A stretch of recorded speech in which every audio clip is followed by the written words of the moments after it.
Hello guys, അപ്പോൾ നമ്മൾ ഹോസ്പിറ്റലിലാണ് കേട്ടോ. ഒരു 3-4 ദിവസമായിട്ട് നമ്മൾ ചേച്ചിയുടെ ഡെലിവറി ഒക്കെ ആയിട്ട് ഹോസ്പിറ്റലിലാണ്. അപ്പോൾ ഞാൻ ഇന്നൊരു ഡീറ്റെയിൽഡ് വ്ളോഗ് എടുക്കാമെന്ന് കേട്ടോ. അപ്പോൾ ഇന്നത്തെ വിശേഷങ്ങൾ കണ്ടാലോ. ഇതാണ് നമ്മുടെ റൂം. ഉണ്ണിക്കുട്ടൻ്റെ അവിടെ ഇരിക്കുന്നുണ്ട് കേട്ടോ. ചേച്ചി കുളിക്കാൻ പോയേക്കാണ്.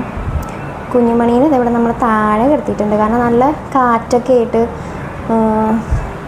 ഭയങ്കരമായിട്ട് തണുക്കുന്നുണ്ട്. അപ്പോൾ താഴെ കിടത്താമെന്ന് വിചാരിച്ചു. ബുധനാഴ്ചയാണ് കേട്ടോ നമ്മൾ ഹോസ്പിറ്റലിൽ വന്നത്. ഇന്നിപ്പോൾ ഒരു ഏകദേശം 5 ദിവസമൊക്കെ ആയി.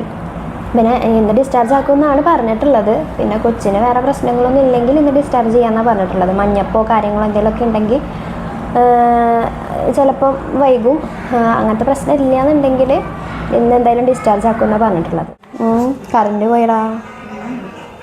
ഇന്ന് കറണ്ട് വരാത്ത കറണ്ട് വന്നു. നീ എന്താ ഉണ്ണീനെ വിളിക്കണേ? ഉണ്ണീനെ നീ എന്താ വിളിക്കണേ?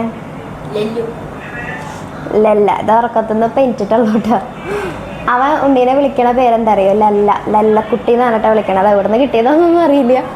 നമ്മൾ അങ്ങനെ വിളിപ്പേരൊന്നും അങ്ങനെ വിളിച്ചിട്ടൊന്നുമില്ല. അച്ഛൻ എന്തിനാ പൊന്നി എന്നാണ് കേട്ടോ വിളിക്കണത്. കാരണം നമുക്ക് വേറെ രണ്ടാമത്തെ വയസ്സിലെ പിന്നെ കുഞ്ഞാട്ടുണ്ട്, അതൊരു പൊന്നൻ, ഒരു കുഞ്ഞി ചെറിയൊരു കുഞ്ഞി പെണ്ണ്. പൊന്നിന്ന് വിളിച്ചു. അപ്പം അച്ഛൻ കുഞ്ഞിപ്പെണ്ണിനെ പൊന്നി എന്നാണ് കേട്ടോ വിളിക്കണേ. ഇവൻ ലല്ലക്കുട്ടി എന്നാണ് വിളിക്കണത്. എവിടെ നിന്ന് കിട്ടിയ പേരാതൊന്നും അറിയില്ല. എന്തായാലും അവൻ്റെ ഉണ്ണിക്ക് അവൻ ഇഷ്ടമുള്ള പേര് വിളിച്ചോട്ടെ അല്ലേ.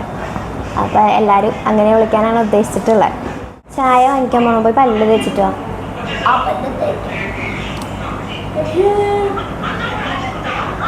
സമയം എന്തായെന്ന് അറിയോ? ഇപ്പം 9 മണിയാവാറായിട്ടാണ്. ചായ വാങ്ങാൻ പോകണം.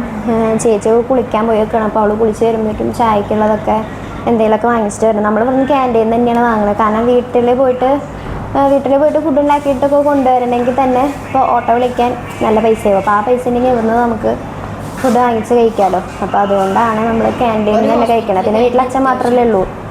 അപ്പോൾ നമ്മൾ കുറച്ച് ദിവസമായിട്ട് ഇപ്പോൾ 3 ദിവസമൊക്കെ ആയിട്ട് നമ്മൾ ക്യാൻറ്റീൻ തന്നെയാണ് കഴിക്കണം. അപ്പോൾ ചേച്ചി കുളി കഴിഞ്ഞ് വരുമ്പോഴേക്കും ക്യാൻറ്റീനിൽ പോയിട്ട് എന്തെങ്കിലും മേടിച്ചിട്ട് വരാം.